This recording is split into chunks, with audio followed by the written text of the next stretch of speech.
Hello and welcome along to this edition of, the vlog with no name, but it's a vlog for us old codgers who are still doing our thing, still doing our music and our art and our photography and whatever else we're doing and enjoying our lives. And actually, if you can come up with a name, it'll be very much appreciated. I do a pop quiz on here as well, and somebody come up with a genius name of the Vinyl Countdown. So if you can be equally as creative for a name for the vlog, I'd very much appreciate it. And so anyway, in this episode, I'm going to be sharing a little rock and roll story with you and my views on why there are no longer any rock and roll stars. Actually, before we get onto that, have a subscribe, please do. I was showing my kids last week the viewing figures and the comments and the likes and all that, and they were like, "Dad," and I'm like, "Yeah." So let's impress the kids. Let's show the rest of the kids, not just mine, that us oldies are goldies. And please do subscribe. It really, really helps. And as I said, there were loads of comments. It's not like these are bot views. There's real people. We're forming a community here. So please do subscribe and become part of that community. Thank you. Sales announcement over. So, yeah, the demise of the rock star. Let me start with the story. In about in the early 70s anyway. I was about 18, just passed my driving test, and I was in a band. I was living in Littlehampton in Sussex, and I was in a band with my mate Lenny McDonald and Dave Goff, and we were kind of like. We were doing all right, you know. We were big fish in a little pool in Littlehampton. Anyway, so happened this guy who was he was the accountant for the Who's record label for Track Records, John Fields, his name was, and he moved to Littlehampton, and actually lived just over the back from where I lived. And, we were the local music scene. He kind of latched onto us. We latched onto him. And he sort of started to help the band out. He got down... okay, for you younger people, you're going to have to Google a few of these names. But he got down Andy Thunderclap from Thunderclap Newman, came down to Lenny McDonald's house, he came down to John Field's house. What am I on about? With a Revox tape recorder. He was on a bird watching weekend in Sussex. I kid you not. He came down, brought his Revox, and made our first demo down there and all that. And John Field was pretty into us, and I think he sort of had some. I think he just wanted to manage a band, and eventually everything fizzled out. But anyway. We had this little thing going on for a while, and it was pretty cool. But what's relevant to this is that, as I mentioned, he was the Who's or Track Records accountant. And Keith Moon was moving into a house in St Anne's Hill, Chertsey, called Tara, which is now, I don't know, I don't know, it's a known thing. He lived in his house called Tara anyway. And Fieldsy wanted somebody to chauffeur him to the party because Fieldsy was fond of a sherbet or two, and he wanted someone to drive, basically. So, 17 or whatever I was, 18-year-old me got given the job, which meant, of course, that I went off to Keith Moon's housewarming party, which was absolutely astonishing. I mean, I kid you not. I kid you not. No, but seriously, I was sitting on a bed with Pete Townsend, smoking a joint, and Roger Daltrey sitting down the end of the bed. And they were like having a bit of a Barney. And they were having a bit of a Barney about the management. About, Kit Lambert, or I can't remember, who was it, Terence Stamp's brother that managed them as well. I can't quite remember. I mean, it was surreal, one stage I was sitting down in this sort of marquee thing, having a chat with John Entwistle's wife about the gold taps that they just had imported from America for their bath or whatever. Totally surreal night. Anyway, at some point or the other, there was a car, actually, that had been left in Keith Moon's care. You would not have left anything in Keith Moon's care, but these people left this car in Keith Moon's care. It was, I can't remember the exact, it was a Camaro or something. It was an American muscle car. Anyway, probably 2 or 3 o'clock in the morning, and the stimulant partake of the evening was probably peaking about then, and there was quite a lot of energy flying about. And Mooney decides we're going to get this car going. It's had a flat battery or something. Anyway, I can't remember I honestly can't remember the actual detailed circumstances, but we ended up trying to start this car, trying to bump start it, trying to push it. And so first of all, Mooney had a chauffeur called Chalky, and Chalky's in a driver's seat. And I remember this, I just remember this so well. Me and Keith Moon, either side of the bonnet. There were other people there as well pushing the car, but of course I was focused on me and Mooney, and we're pushing this car to try and bump start it. And it won't work and it won't go and all that. And we just start I don't know, we're just laughing about, we were quite out of it anyway.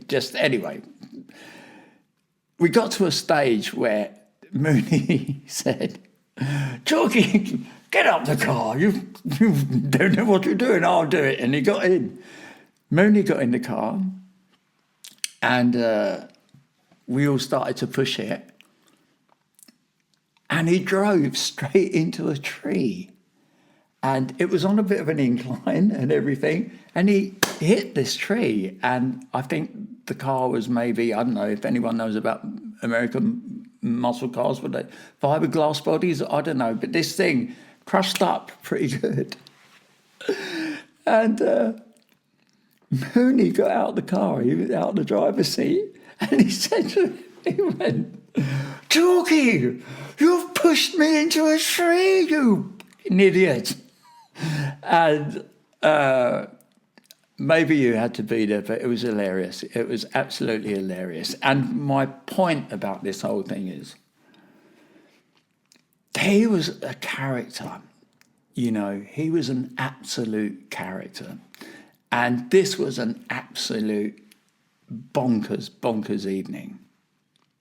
Certainly for me, I wasn't used to hanging out with these people doing this stuff. Anyway,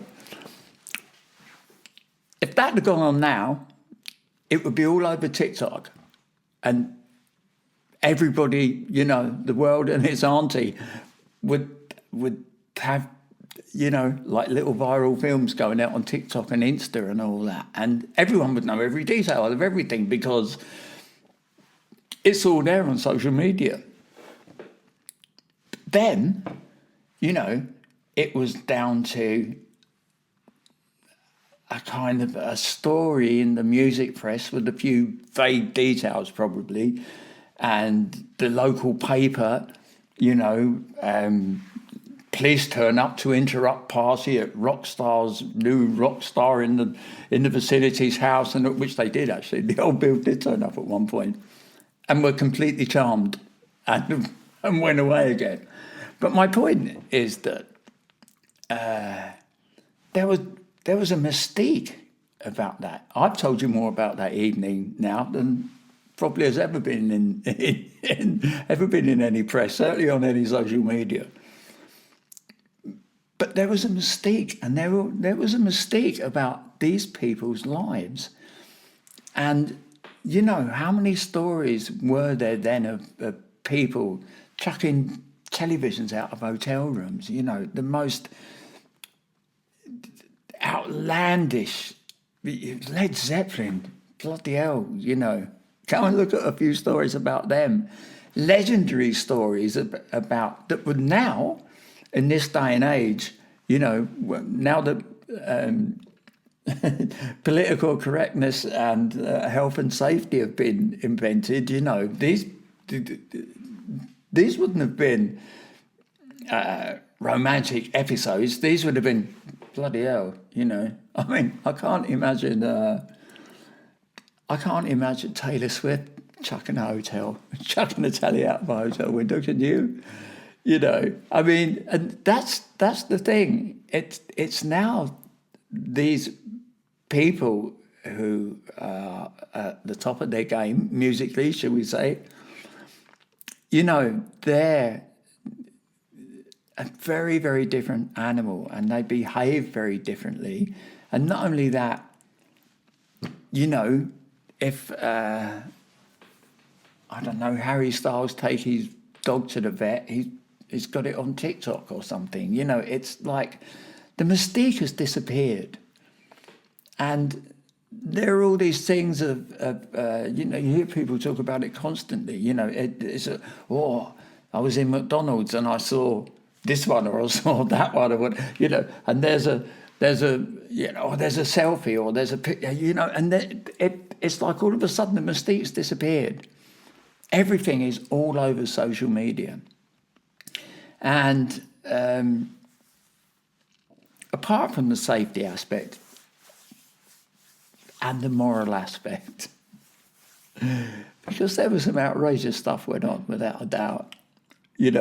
We've matured and intellectually come a long way, but we've kind of also lost some wildness, I think, in our rock stars.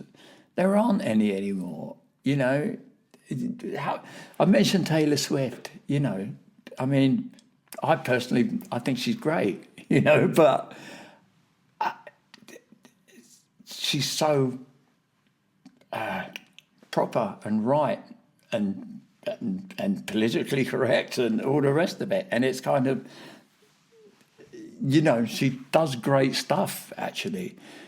But there's no sort of, is she a rock star? Nah. Is she Keith Richards? Nah. And so really, that's my point. I think there are two reasons that the rock stars disappeared. First of all, I think that the character of the beast has greatly changed. And I think that the exposure of the beast has greatly changed.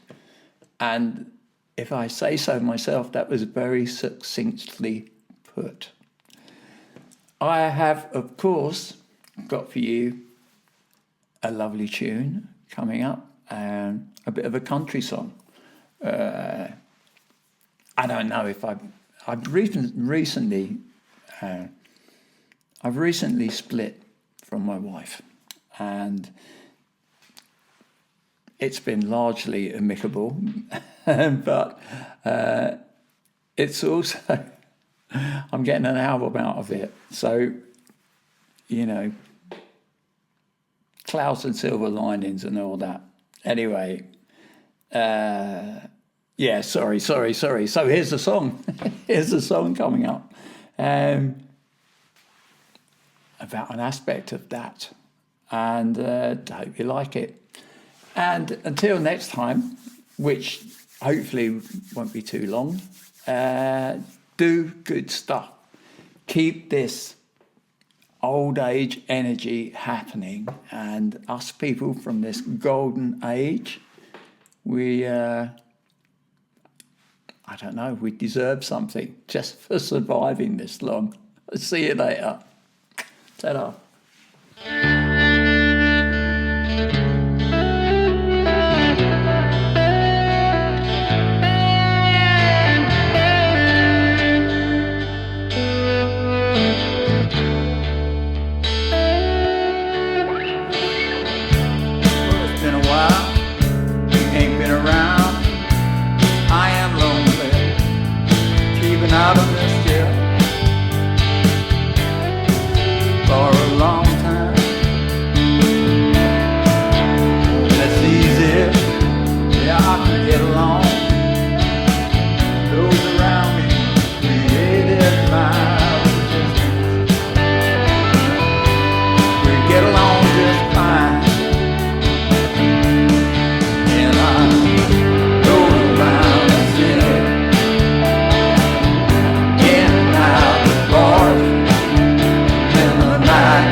works on and on. We were racking up the mileage, but I don't want you out here again. Can I hold you, love? Can I hold you now? But there's nothing left. I created my resistance, and I'm doing fine until I roll down the hill, in and out of bars. When the night comes down and finds me on my knees again,